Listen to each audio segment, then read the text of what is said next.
Hello. Welcome to our brains. Inside of our brains, there are things happening. Those things relate to conversations that we are about to have regarding music and philosophy. This is SoundMind. We are your hosts, Justin and Stevie. What's up, everybody? What's up? Good morning. I got a Keurig in the studio, Very nice. and it's going to save me, I don't know, probably Very- at least 30 to 40 bucks a week. Yeah, That's hurts to say out loud, but scary to think about. cheers. Still shout out to Awakenings. I'll probably, Yeah, I did indulge. and I will, at least once a week. Yeah. But yeah, so your studio was here before.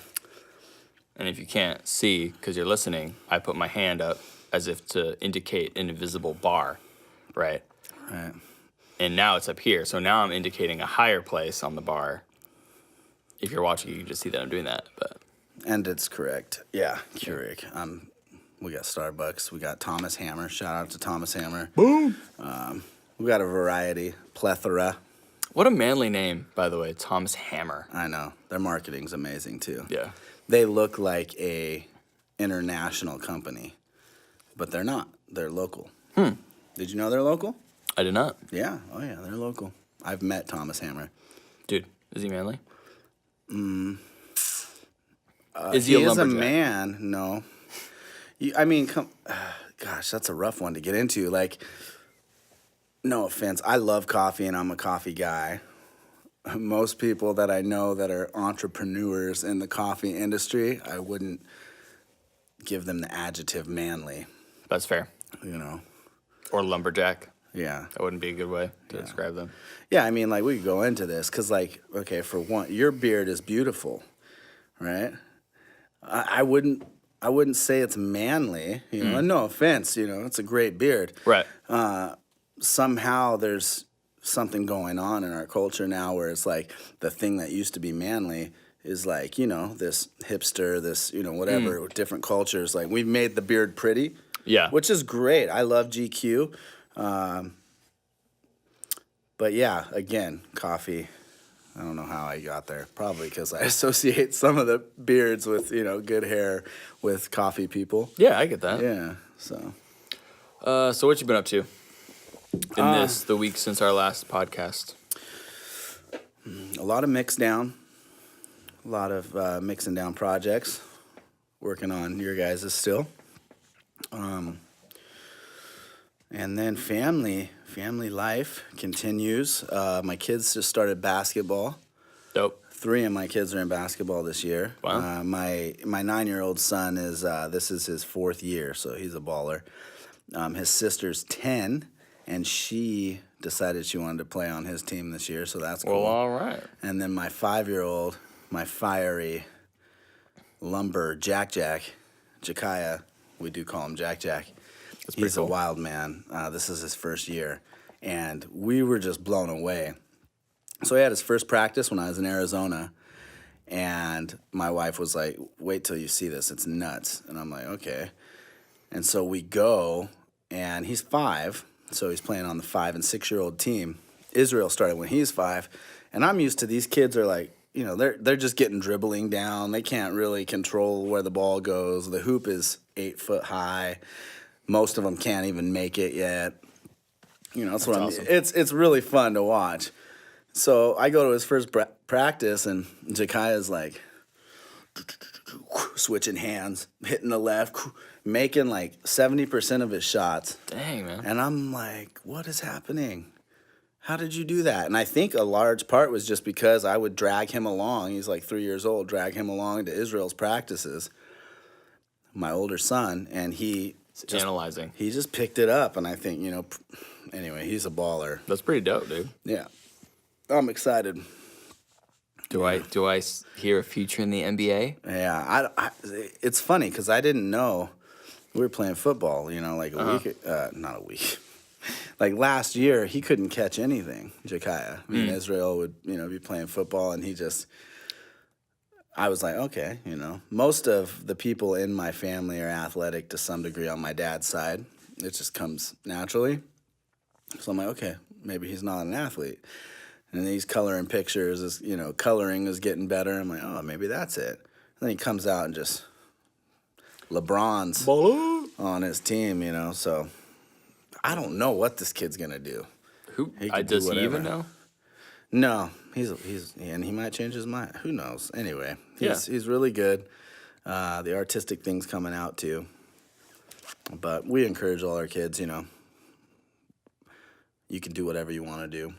And you be great at what you want. Just make sure you love it. That's a big one. Yeah, it is a big one. I get to come home, from work, and my kid's off and ask me like how my day was. And I get to say, it was awesome. I'm doing what I love to do. Yeah, that's a great thing. It's such a great thing. Yeah, there's something that's so special about just being part of like the creative process. It just, even if it's you're a small part, like even if like if one of my bandmates comes in, he's got a song written. And he's like, yeah, I'm imagining a guitar part, but I don't know exactly what. And you just kind of noodle something out. Right. And they're like, that right there, Yeah. It's a great feeling. Yeah, it is. It's being in that space and creating and being content in the moment. Like you're getting something out, the magic is there, and you're not tripping about 4,000 people liking it or, playing a show or whatever, those things are great and hopefully they come. Some of them come, but yeah, being in that creative space. So I love it, man. this is a new phase of my life and I'm in that space and getting to, support my family doing it. So that's pretty cool. Yeah, it's great. And I pray and hope that it just continues to increase. Would you say you've been increasing in clientele? Yeah, I have been, and up till this point, I think I started last May or June, so I don't know how many months that is, like 7, 8. In that time, I have not caught up enough to get the promotion out. The website's not up. I haven't done any, advertising, any promotion. It's all been word of mouth. Yeah. So with that said, I'm excited about how successful it's been already. Yeah. And everybody who's come to record has come back. I'd say 80% of the people have come back and done a second thing. That's dope. And the other ones, 100% of them have talked about it. Yeah. So we definitely have. yeah. That's a great, that's great to, customers are happy and they want to come back and do more, and they're excited about their music. And I mean, honestly, the money has to happen so I can live. But I mean, to light people's fire and to throw gasoline on whatever fire's there that led them into making music in the meantime, and to re-dream and to re-hope that, no, this can work, we can make it, like, I need to push forward with this. That's probably one of my biggest incentives. Yeah, things I love to see. I get that. Yeah. Yeah. One of the things that I want to talk about today was, as we were setting up, I was on Rolling Stone, who I love to hate. Are you talking about the magazine? I am. Okay. They had a top 50 songs of 2018. And I didn't read the whole list. I just kind of looked over it. Best songs? Is that what you said? I think they said best songs. Maybe it was more like top tracks. Okay. I hope that they mean just in popularity. I hope that it's not. That'd be more like a chocolate covered turd. It's best songs. 50 best songs is the name of the article. Just check. With such amazing, wonderful contributions to music as Cardi B's "I Like It." Amazing, so good. Yeah. And the number one track was a Drake song, "In My Feelings." which again makes me want to commit suicide a little bit. Please comment and start a support line for my friend here, Justin. A GoFundMe, hopefully. The fund to give Justin money so he won't kill himself. Yeah, so sad. I mean, and 50. So first of all, the 50th track, that was the thing I actually want to talk about the most, was Weezer's Africa cover, which is like the worst cover ever. You said you hadn't heard it. I don't. Oh my goodness. It's so bad. Anyway, yeah, I just wanted to mention that because that like legitimately upsets me. Like, out of all of those, none of them were like any artist that you wouldn't know the name of just because they're a celebrity. So that was kind of irritating. Yeah, it's like, what the heck, guys? Yeah, I'd be curious to hear, what you guys think. Post comments, opinions. I mean, even if you guys don't agree with what Justin's saying, we'd love to hear what you guys think about this. And it's kind of setting us up for what we want to talk about today anyway. This is true, yeah. But, one of the points I'd like to bring up just about what you're saying is, how much of that is because whoever's coming up with these lists want you to focus on these artists, these songs, this music, To control, to some degree, your perception of what's available musically, I think, is an element. And it's not even that I'm not a Drake fan. Right. It's that he does some outrageous number of songs a year. I think it's like 26, something like that. He just pumps those babies out. And I'm, like I said, not a huge Drake fan. I don't listen to a lot of his songs or anything. I don't hate the guy, but it all kind of runs together for me. There's not a lot of like variety. It's just quantity, he's reached this certain status, and by releasing a ton of songs, it's almost like he stays kind of in that zone. Yeah. Right. And that's not artistic. Like, whatever it is, it's not artistic. Maybe it's good marketing or just impressive. Phone's still on. Impressive entrepreneurship. I don't even know if that's a word. Yeah. Maybe that's what it is. It's not necessarily bad, but I wouldn't say that it constitutes being an admirable artistic quality. Right. Yeah, I don't know. And then the second track was that big track from, and we talked about this too, but it was that big track from A Star Is Born. I forgot the name of the movie. Okay. Yeah. That was number 2 on the list? I believe so, 2 or 3. Uh-huh. Yeah. But anyway. Yeah, I mean, I think the whole I don't know, it comes across as being like a portrait, right? You come across it and it's set up in a way that you're supposed to see it, right? Like, it's perfectly posed, like, oh, look at this thing. And that's not I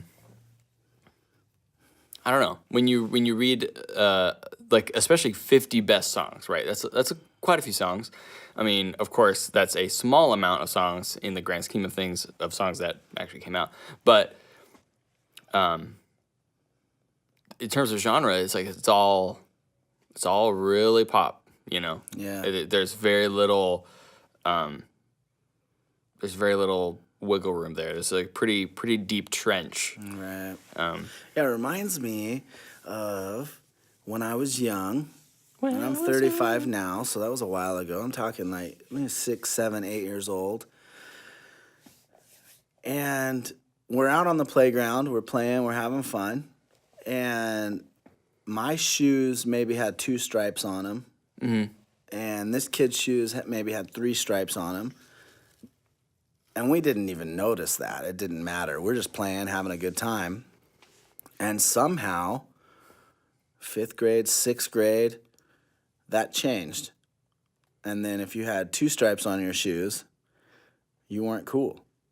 You got the knockoff. You got the knockoff shoes from Payless. Oh. But I got 3 stripes. I'm wearing Adidas. I'm in the mainstream. And so all of a sudden there's this like consensus that goes out. You're not as cool. You don't know what's up. Your parents don't have money, or, you know, you're just not in. You don't have a swoosh on your shirt, you know. And I feel that. I feel that way. Somehow we have this consensus that goes out, like, you're not, if you don't perceive this image how we want you to and how everybody else has bought into, then you're not tracking right. Right. And I think part of it too is, well, to clarify, and I might have said this in an earlier episode, I don't remember, but pop, I don't think pop is bad necessarily. I think that pop is, you know, even the term mainstream is referring to the flow of water, right? And there's all of these branches that shoot off. And if those represent subgenres, the mainstream is the biggest body, right? It's where The main source. the source of all of these subgenres. So that's fine. I don't have a problem with pop as an idea. I think that something that pop does well is it gets to the point quickly and conveys the emotions that it's trying to convey easily, in an easily digestible way, which in and of itself isn't bad. And it's very accessible, which again isn't bad in and of itself. The problem is you have to pair that with artistry for it to be convincing to me. And in my opinion, isn't the one that matters per se. It's just that I listen to a lot of music, and I don't know if it's a sense that you develop or whatever, but you can just tell. You're like, this is an executive song. Like, this is a song, and then you look up the writing credit or whatever, and it's written by like 8 people, and you look up their names. 2 of them are like songwriters for a career, right? So they get paid by these companies to come in and write a song for Justin Bieber or whatever. And then the other guys are like executive producer people that just kind of go, okay, I need you to do this because it's going to be more appealing. This is the next thing. Yeah, and that's gross, you know? And our opinion matters. Yeah, our opinion matters. Disgusting. Yeah. Gross. Your opinion matters too, and if it differs with ours, we'll still honor that, but we think it's nasty. I think it's nasty biz. You know, and again, when we talked about, you know, is pop good and all these things in previous episodes, check them out if you haven't seen those. I hadn't really digested or meditated on the subject, but now over time, you know, I think more on it. And we, you know, pop music being popular music, I almost want to say, you know, what pop music has become. Because to what you're saying and it being shallow and easy, digestible, and that not being bad necessarily, for the most part, I think that's accurate with what's been in the mainstream. But there has been pockets of time where that was not the case, and it still was popular music, but it took a different form, you know? Yeah. And yeah, so... Well, I think a great example is the Beatles, right? Super popular, super mainstream, super easily digestible, but still genuine. For example, one of my favorite songs by them, Eleanor Rigby, it's like 2 minutes, I think, and it's just this string quartet, I think, and they're singing this song about how basically, I don't know, if I had to sum up Eleanor Rigby, it's just 2 anecdotes between choruses about how people just forget how to love and then they die alone. That crap gets you, right? That's genuine. That's looking at your mortality and questioning your life choices. That's deep. That's good. I think whatever it was, the number 3 or 2 track by Cardi B, I Like It, is a rehash of a concept that we've heard 1,000 times. you know. And if that genuinely came out of her artistic spirit, I don't know, man. I don't question what you're doing. Yeah, I don't think Which that is you hard can, to do when you give her a number 2 spot on a list of best songs. That is true, and I don't think you can compare them. I don't think you can compare Eleanor Rigby, just as an example. I mean, that's not the only song I like, but They're not in the same class. no, not at all, Right. not at all. And yeah, and I don't know, but the Beatles were huge. You know, like the Beatles were the definition of pop at the time. Like they revolutionized pop rock. Right. And I'm not quite sure year when Eleanor Rigby came out, but the Beatles, they did. I think what we're talking about here, they were like the forerunners of the type of pop that we're talking about. Yeah. They did take a turn that not every artist does these days in their career, where they came and they're kind of like the first boy band, right? And then their music started being influenced, you know. Yeah. And I've heard some different things. I don't know much about the Beatles or they're like, I know there was some drugs involved and some Drugs? What? The Beatles? influences by Bob Dylan and different people. Yeah, you could definitely hear that. Yeah.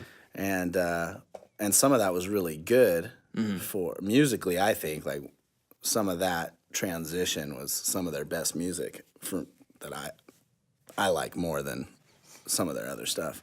Yeah. You know, so I'm not sure where that song fits into that, but I honestly don't remember. I mean, I'm not hugely knowledgeable on the Beatles. It was just like a couple of years back, like a friend of mine let me borrow his like Beatles anthology, and I just kind of listened to him. And so I've got all these random tracks that I liked, and I would listen to them a bunch. yeah. But Yeah, so I kind of wanted to present this idea again. It's been brought up before of the motivation for where music is coming from. And this can be applied to art in a broad spectrum, but we'll keep it narrowed down to music for us because we're SoundMind. So where does music come from? What's the motivation? And I think of the blues, and this got stated before, but in the blues, like you have an oppressed, enslaved African people who have this heritage with drums and music. Music was huge in Africa amongst the tribes and all that.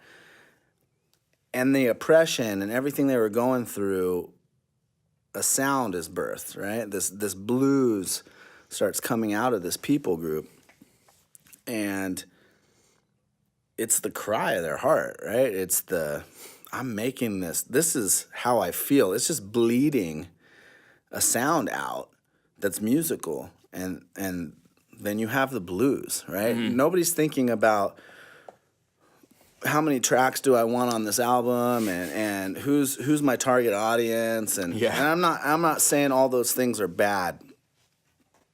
They're things that we should consider at different points. But if those are your main motivation, this is completely oppositional to that. This is how I feel. Here we got the blues.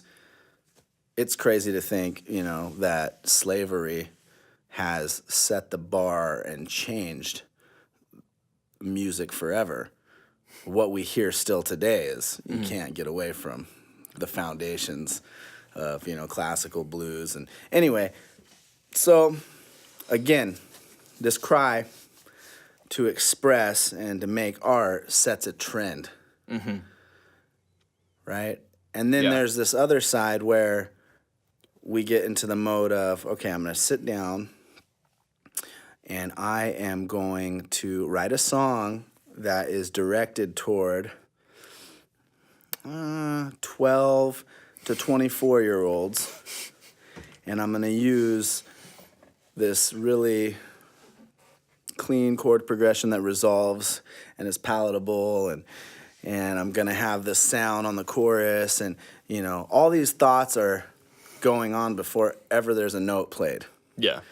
And I'm going to probably write it about a girl or a guy. That's what people are going to want to hear. Yeah. And so anyway, you kind of get the point. But the idea is there is a trend that's already set, and I'm going to create a song that fits within that trend, as opposed to the other where it's like I'm going to bleed out what I'm feeling.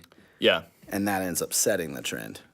I think that word bleed is an important one because it implies like some degree of, I don't know if suffering is the right word, but you know, especially like the blues as an example, it's coming from like this deep, deep place of like, you almost don't want to go there. Yeah. Like, right. Or just especially letting misery. people see. Yeah. You go there in front of people. Yeah. Oh man. Like that's just messed up. And it's like it's got to come out, and so it comes out. And that's not to say that the only legitimate songs are if you've suffered that much. That's not what we're saying. I don't think. I mean, to me, it's just it has to be genuine. It has to come from you, and it has to come from deep down in. You're just gonna scoop it up, just scoop it right out, and it's nasty. And everybody's like, "Oh my God, that's nasty," but it's like genuine. Yeah, and that's genuine. I think that's a key word. Yeah, genuine and vulnerable. Yeah, because you think of like bluegrass. Bluegrass is another style of music. You know, faster tempo. It's more. There's multiple different ways to process your life. You know, when I think of bluegrass as a whole, for the most part, I think more celebratory. You know. But again, a lot of that is, you know, it's very authentic. It's not as ugly. Yeah. Oh, God, that must hurt. You know, it's, yeah. You know, let's celebrate. Let's have a good time. This is what's happening, and I'm happy about it. Still, it's genuine. Yeah. It's vulnerable. It's an inside look. It's, you know, I'm glad you enjoy it, but I didn't write it for you. Yeah. I wrote it because I needed to, and I hope that you come into this and celebrate with me through this. Yeah, you know, music. That's a great way to put it. Yeah. And we keep talking about, this is something that we've brought up a bunch of times. We keep talking about the Grammys, but every time we look over like the list of nominees, we're just like, like there's not a whole lot to break down there. There's not a whole lot to talk about. So it's kind of like, and I think that's why. I think it's just because we look at that and we're like, that's the status quo. That's normal. You know, there's not a whole lot of exciting stuff happening there. And the stuff that is happening that's exciting, you kind of get the impression that they just did it because they felt like they had to. Like, okay, if we don't nominate these people, it'll be obvious that this is all rigged. That this is all just a show, right? So they nominate certain people for certain things, just enough that people don't question whether or not it's just a sham, but that's how it comes across to me. I don't know. It always kind of has, but yeah. And God forbid, like I vote for a song that didn't directly come out of my recording studio or my company. Yeah. Yeah. Again, what do you guys think? You know, post comments, add to the discussion. We'd love to hear what you think. And if you are somebody who doesn't stray far off the top 40 on the radio, please, I plead with you, pick songs that you like in that top 40, and whatever genres those are, go search for artists that maybe you never heard of and dig into some of those side streams. Yeah. And see what you come up with. You might fall in love with music all over again. Love, do you feel it in the air? Yeah. So, I mean, with that said, can you think of times like that you wrote a song or you know, these moments of like I kind of want to ask two questions, but I'll let you answer whatever part of it you want to. Yeah. You know, one, I'm just going to, puke out some stuff. Cool. So, you know, what's your writing process look like? Do you remember a time when, you know, you're bleeding something out and that came out as a song? You know, and if you got something that comes to mind, maybe giving us an inside look into that. Pretty much my songwriting process is I'll write lyrics in the moment, and it's like, okay, I'm in this thing, and I'm gonna write this thing out, and then it's garbage. I throw it away, and then I find it again like 6 months later, and I'm like, I just wrote this other thing musically that would go to this, but this is crappy, so I'm gonna rewrite it again, and then I revitalize it, kind of make it mesh a little bit more.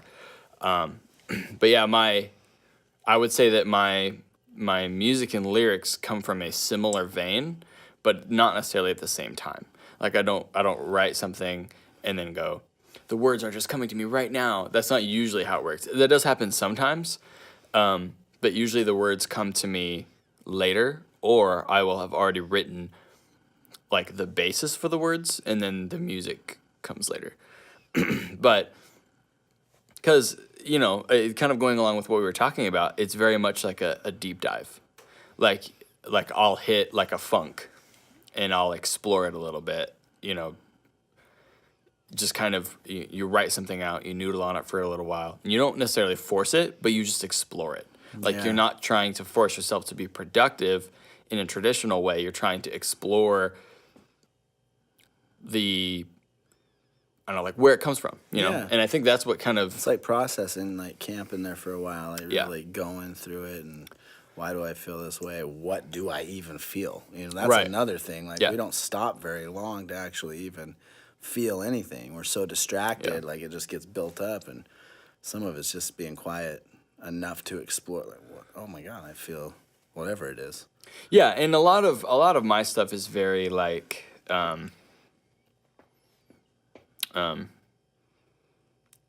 I keep using the word nihilistic. I don't know if that's the right word. But essentially, it's very just kind of like exploring this idea that we're all like faking it. We don't know what we're doing, which I think is absolutely true. And we're just kind of like, well, this might work out. Like, let's try it. And just how we're all kind of running blind to some degree. We're all kind of just, I would say that kind of vein is where I pull a lot of stuff. And that's usually because of an experience that I've had in regards to that, of not knowing what I'm doing, or observing someone else not knowing what they're doing, or observing people stuck in a behavior, right? So like they just do the same thing over and over, and it's terrible, and their life is falling apart, and you're watching it happen, and you're like stuck because there's nothing you can do will intervene for them. Like they have to decide. And so, a lot of my material kind of comes out of that, just observing and almost stewing. This is like a fermenting thing where you start your stew, and then you turn the stove off, you put the lid on, leave for like a month, come back. Right. Yep, it's getting rancid, put it back on, come back 6 months later, and now it's disgusting, and then it's a song now. Right. Yeah, that's a good way to look at it. Yeah, I guess. Yeah, so I would say, without having any particular context, because I haven't put any songs out, but when we do, it'll be like, oh yeah, that's what I was talking about. Mm-hmm. That's exactly what it is. So, can you remember like a specific situation that you had that triggered a funk or something, and a specific song that maybe was birthed out of that, or the beginning elements, or? Well, I'm asking you to be genuine and vulnerable. Yeah, it's kind of our audience. Yeah. It's difficult without having context, but I started writing this, and we've both talked about how, we're very skeptical of the Christian music industry, and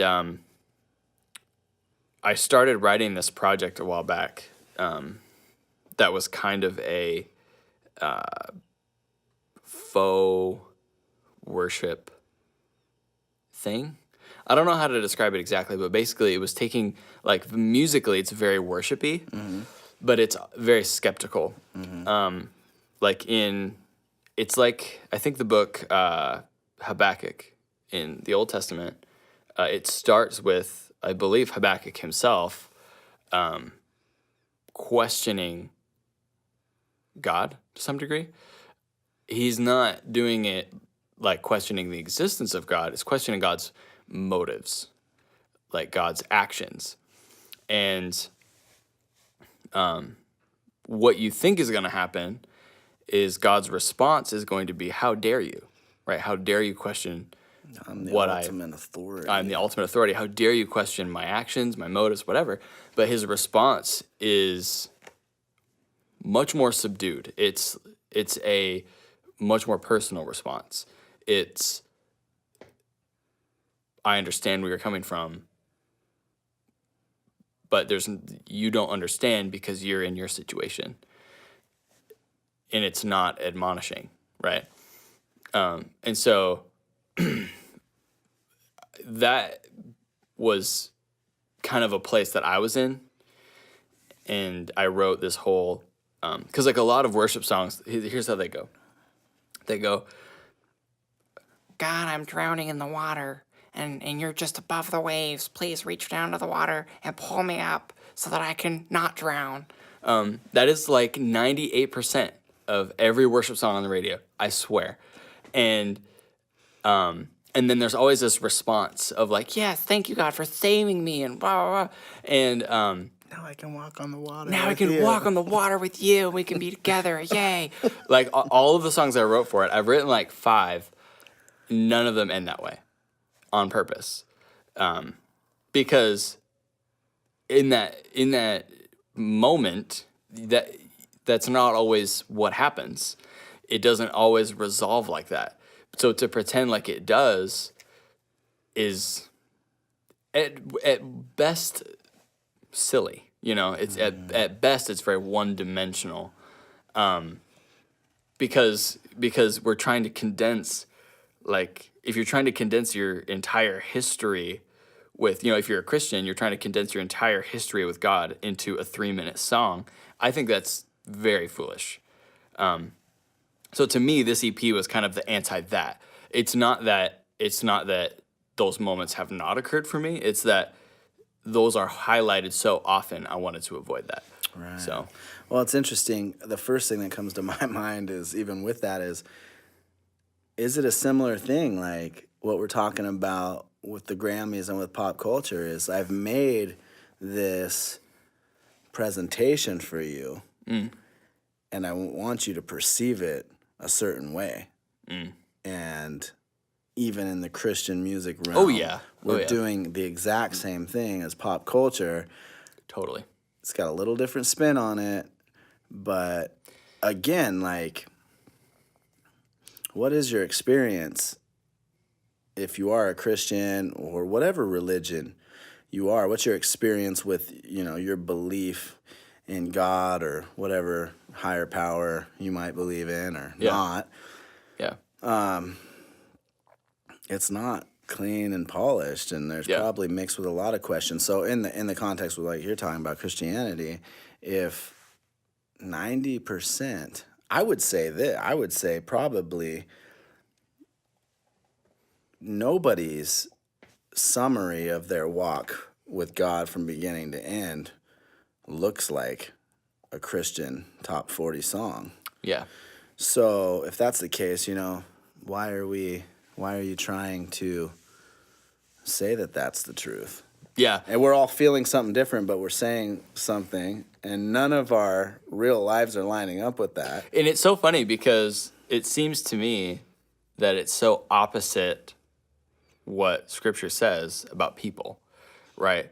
So we have all these songs about how, and then God came along and my life was perfect and everything. And the reality is that that's just not true. And then Scripture does not back that up at all in terms of Scripture's revelation of, whatever way you want to look at it, of mankind's nature or God's nature. None of that lines up with the Christian top 40 song. Yeah. You know, it's interesting to me because the Bible has this book in it that is full of songs. What? Yeah. I don't know if you know or anybody knows, especially top 40 artists in the Christian realm. No offense. Yeah. It's they called the cherry pick. Psalms. Yeah. And there's a lot of different writers, but, you know, if we're looking for structure and framework and genuineness, there's a word for that. It's not genuineness, but look at the Psalms, and, you know, a lot of them are David, God, why have you left me? Everything's falling apart. Yeah. How long will you make me suffer for the wrongs of my life? And the cords of death wrap around me and strangle the air out of my lungs. You know, is all that true? It feels like it for David in that moment. Yeah. And again, it's genuine, it's vulnerable, he's not going, you know what? I can't wait till this hits the top 10 in Jerusalem. I wonder how many Israelites are going to be bumping this track. You know, This the hot new track from King David. right? David's like, I'm going to die. Right. And if I don't scream, you know, it's going to happen sooner than later. I have this harp, so I might as well scream to it. Right. And I'm not trying to, you know, religify this podcast or anything, but this is one of my favorite Psalms. So this is the second half of Psalm 88. It's just a quick little paragraph here. Just to give you an idea of like where I'm coming from in this. Yeah. But I cry to you for help, Lord. In the morning, my prayer comes before you. Why do you reject me and hide your face from me? From my youth, I have suffered and been close to death. I have borne your terrors and I am in despair. Your wrath has swept over me. Your terrors have destroyed me. All day long, they surround me like a flood. They have completely engulfed me. You have taken from me friend and neighbor. Darkness is my closest friend. Ooh. That's it. That's how it ends. That's where they leave it. He's not in a good place. Not at all. But that's what he was writing about in the moment. That's what was happening to him. And it was genuine. And it's in the freaking Bible. And I just want to point out that David was referred to in the Bible as a man after God's own heart. Yeah. So we should take a lesson. Yeah, especially as a Christian artist, like, take some cues, you know? Right. Jeez. Yeah, it pisses me off, man. Yeah. I'm going to be honest. Like, the Christian music industry is just, like, freaking annoying. Yeah. Music industry in general, but I guess, you know, the Christian music industry is part of it. Like, it's all part of the same pitfalls and whatnot. Yeah, so I've written several hip-hop projects, and I don't know how many songs I've written. I've probably written... It doesn't matter. Anyway, I've written a lot. Yeah. But there are times when I just put on a beat, like I feel a certain thing, and I find a beat that feels that same way, right? I'm looking for a landing spot, something that agrees with what I feel. And I'll turn that beat on, I'll throw a mic up, I'll put it in record, and I will just, whatever it is, celebrate or rage or whine or whatever it is, I'll put that on record and I'll just freestyle on a microphone whatever I'm feeling and just blah, you know, and I'll run through that track and just record, you know, multiple different sessions of the same track, you know, sometimes 5-6 times. More for just a processing thing, but there are times I go back and I listen, and again, I haven't stopped to like think, how am I feeling? What's going on with me? It's usually at a time when it's like, enough is enough. I've got to, and then I go back and I listen, and then you can hear like, oh, this is what's going on. Mm-hmm. You know, there's a common theme. There's like, I'm dealing with something that I need to get out, and so a lot of times, like, I'll start with that, and then I'll kind of get the main concept, and there's some parts I like or I don't like, and that'll become a song. Yeah. You know? And it's just my gut-wrenching puke session. Yeah. And most of the time it is gut-wrenching. It's... Yeah. Yeah. I wish... Not wish. Yeah. I need to learn how to write happier music. I tend to write a lot when I don't feel good, Yeah. as opposed to, it's hard for me to write a happy song. Let's just put it that way. No, I get that. I get that for But sure. I'm happy a lot, which is interesting. I just don't think about making music. And I think a part of it is the way I started writing poetry was similar. You know, gut wrenching. Like, I'm writing because I need to get out this stuff. But yeah. So now what? I don't know, man. Yeah. Well, I guess should we just end it on that note? The bitter, disappointed, angry note that we ended it on. Well, I mean, I could read another psalm, but Yeah. where David says, "You've always been faithful, and your loving kindness will follow me for all the days of my life." So We could do that. Yeah. this is interesting too, because you look at it like, oh man, you can get me into that, but Maybe for next week. next week, yeah. But I will just make the point: we look at things as black and white, like the Bible, right? It's from most Christian values would say, like, this is the word of truth concerning life. Right. So you have David saying, your terrors, right? Basically, your terrors have followed me and I am going to die. Mm-hmm. Your terrors have followed me all my life. And then you got another psalm that says, your loving kindness has followed me all of my life. Now, those are very contradicting statements, right? Yeah. So maybe sometimes things aren't as black and white as we try to make them. Because both statements to David in his personal life, I would imagine, were very true in the moment. Yeah, exactly. It's very much a perspective thing. Yeah. Yeah. And we're allowed to have that. Perspectives? Yeah. Yeah. And they're allowed to change. Perspectives are like belly buttons. Most people have them. Okay. Awesome. Take it easy. And comment, please. Subscribe, follow all the stuff below on the format that you are listening on or watching. We'll see you next time. Till next time.